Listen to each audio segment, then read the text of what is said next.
Монгол улсын иргэм нэг бүрийн Монгол хүн нэг бүрийн эдийн засгийн эрх чөлөө хумигдаж буй энэ цаг дор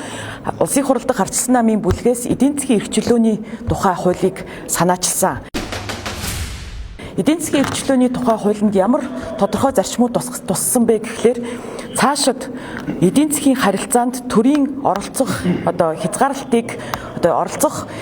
хувь хэмжээг маш тодорхой болгож өгж байгаа. За үүнд төр хувийн хөвшилтэд ямар ч нөхцөлд өрсөлдөхгүй байх, төр ямар нэгэн арга хэлбэрээр эдийн засгт оролцохгүй байх, үн тогтоохгүй байх, татврын хувь хэмжээ нам доор байх, татврыг зөвхөн хуулиар тогтоох, төрийн өмчит компанийг ямар нэгэн үндэслэлгүйгээр, хуульгүйгээр байгуулахгүй байх гэх зэрэг төрийг хязгаарласан ийм зүйл залтуудтай хуулийн төслийг бол улсын хурал дахь ардчилсан намын бүлгээс өргөн барьсан. За эдийн засгийн эрх чөлөөний тухай хуулийг маань